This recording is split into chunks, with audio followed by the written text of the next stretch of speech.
Bismillahirrahmanirrahim. Assalamualaikum warahmatullahi wabarakatuh. Perkenalkan, nama saya Tazkiyatun Nisa.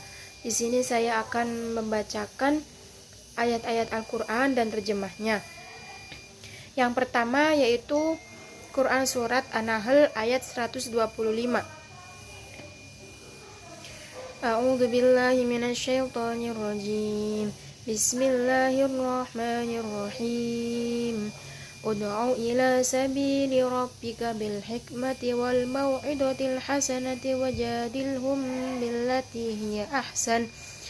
Inna rabbaka huwa a'lamu biman dhalla an sabilihi wa huwa a'lamu bil muhtadin. Yang artinya, serulah manusia kepada jalan Tuhanmu dengan hikmah dan pelajaran yang baik, dan bantahlah mereka dengan cara yang baik. Sesungguhnya Tuhanmu dialah yang lebih mengetahui tentang siapa yang tersesat dari jalannya, dan dialah yang lebih mengetahui orang-orang yang mendapat petunjuk. Kemudian berlanjut Quran Surat Al-Ahzab ayat 33.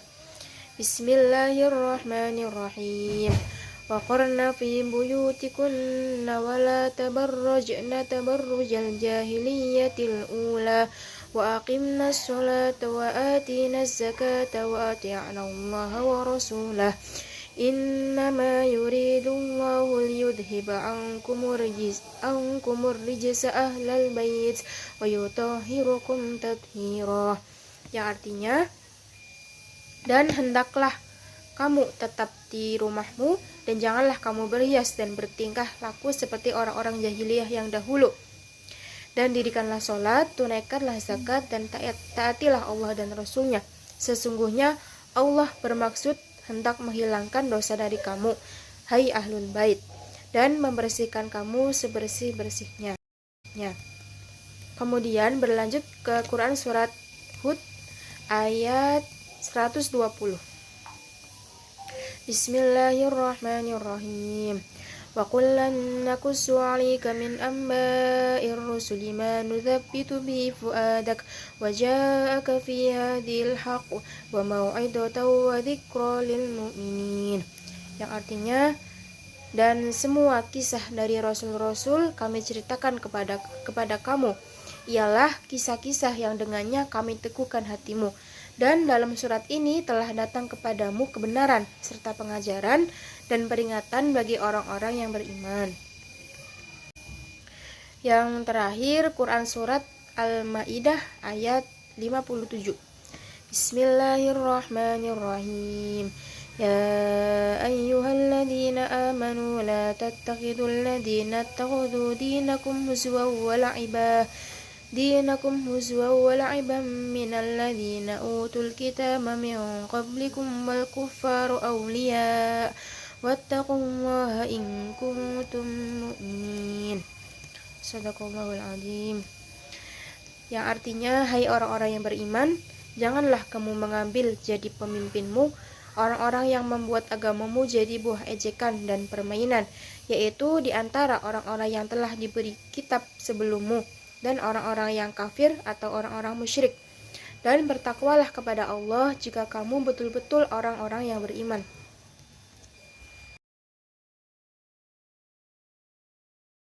Bismillahirrahmanirrahim. Di sini saya akan menjelaskan mengenai asbabun nuzul. Yang pertama ada asbabun nuzul Quran Surat An-Nahl ayat 125.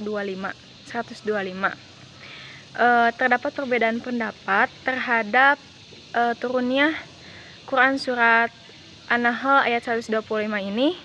Al-Wahidi menyebutkan asbabun nuzul surat ini, ayat ini bermula saat Nabi Muhammad SAW melihat 70 jenazah sahabatnya yang gugur di perang Uhud, termasuk paman Nabi Muhammad yaitu Hamzah. Nah, kemudian Allah turunkan ayat ini untuk dibuat perjanjian perang dengan orang-orang Quraisy gitu. Nah, sedangkan Al-Qurtubi menyebutkan turunnya Quran Surat An-Nahl ayat 125 ini diturunkan di Mekah, lalu ketika adanya perintah dari Allah kepada Rasulullah SAW untuk melakukan gencatan senjata. atau al-muhadanah dengan orang-orang Quraisy gitu ya. Al-Ahzab ayat 33. Kondisi masyarakat Arab Madinah saat itu masih sangat dibatasi ruang geraknya, terutama perempuan ya. Jadi laki-laki pada saat itu tuh diwajibkan untuk keluar rumah untuk mencari nafkah gitu ya. Terus perempuan itu cukup di rumah saja, kecuali jika ada alasan mendesak baru ia keluar. Nah, Quran surat Al-Ahzab ayat 33 ini jadi menjelaskan bahwa tugas perempuan itu ya di rumah gitu, tidak boleh keluar tanpa izin dari laki-laki gitu ya, atau keluar itu hanya cukup ketika ada alasan yang benar-benar mendesak gitu, sesuatu yang benar-benar mendesak. Dan perempuan juga dilarang untuk berhias berlebihan gitu, seperti orang-orang jahiliyah. Yang demikian semua itu dilakukan untuk mensucikan, untuk membersihkan dosa-dosa dari perempuan itu gitu, untuk menghindarkan perempuan itu dari dosa. Al-Maidah ayat 57 ini asbabun nuzulnya itu terdapat suatu riwayat yang menjelaskan bahwasannya Rif'ah bin Zaid At-Tabud dan Suaid bin Al-Haris itu merupakan seorang munafik yang memperlihatkan keislamannya, dan ada salah seorang kaum muslim dia itu berempati kepada mereka gitu. Nah, lalu Allah menurunkan ayat ini untuk melarang orang-orang munafik itu dijadikan sebagai pemimpin gitu kaum orang-orang muslim, seperti itu. Selanjutnya, analisis isi kandungan ayat Quran Surat An-Nahl ayat 125. Dalam ayat ini, Allah Subhanahu wa Ta'ala memberikan pedoman kepada Rasul-Nya tentang cara mengajak manusia ke jalan Allah, yakni dengan syariat Islam yang diturunkan kepada Nabi Muhammad SAW. Dasar-dasar seruan itu ada 3 tingkatan. Yang pertama, seruan itu dilakukan dengan hikmah. Yang kedua, Allah menjelaskan kepada Rasul-Nya agar seruan itu dilakukan dengan mau'idah hasanah, yang artinya dengan pengajaran yang baik, yang dapat diterima dengan lembut oleh hati manusia, tapi tetap berkesan di dalam hati mereka. Yang ketiga, Allah Subhanahu wa Ta'ala menjelaskan bahwa bila terjadi perbantahan atau perdebatan, maka hendaklah mereka membantah dengan cara yang baik. Selanjutnya, isi kandungan Quran Surat Al-Ahzab ayat 33.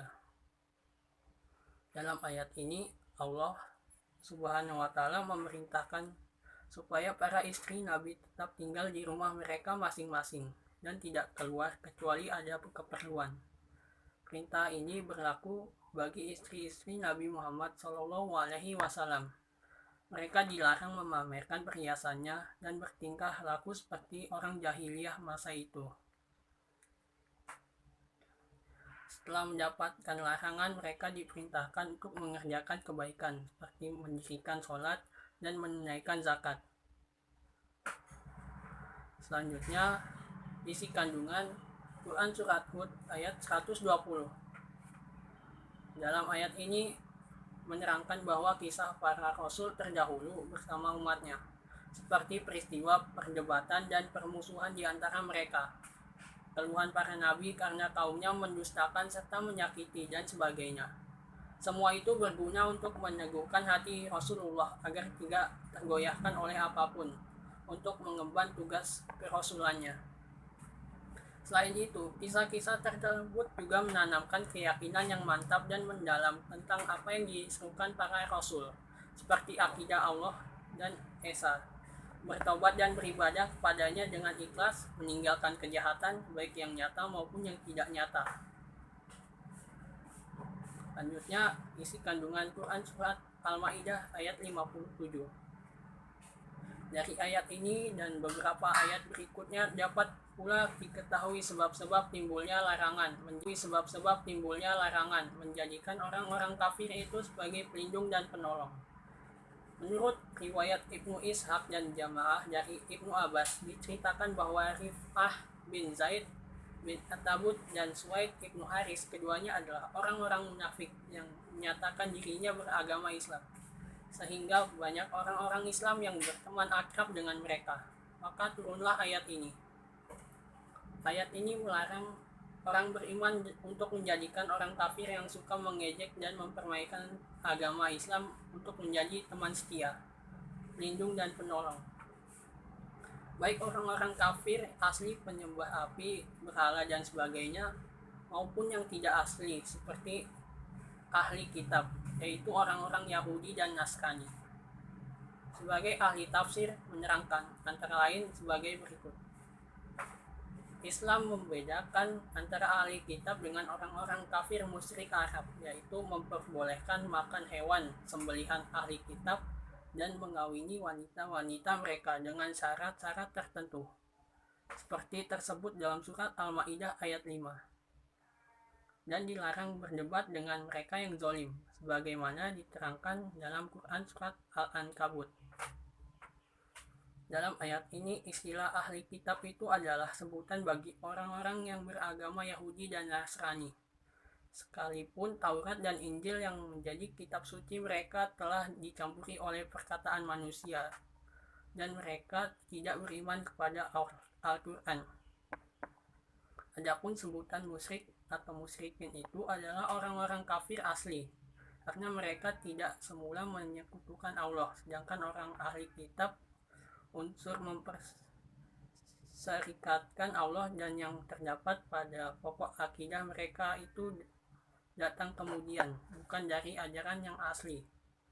Selanjutnya Allah memerintahkan bagi orang-orang mukmin untuk bertakwa dan menjauhi larangannya, yaitu berteman akrab dengan orang-orang kafir, baik kafir asli maupun kafir dari ahli kitab, karena tidak ada alasan bagi mereka orang-orang yang beriman untuk berteman akrab atau tolong-menolong dengan orang-orang kafir yang mengejek dan mempermainkan agama lain. Jadi kesimpulannya, dalam Quran surat An-Nahl ayat 125 menjelaskan tentang Allah yang memberitahu cara berdakwah kepada Nabi Muhammad dengan 3 metode, yaitu bil hikmah, bil mau'idah hasanah, dan bila terjadi perdebatan maka hendaklah dibantah dengan cara yang terbaik.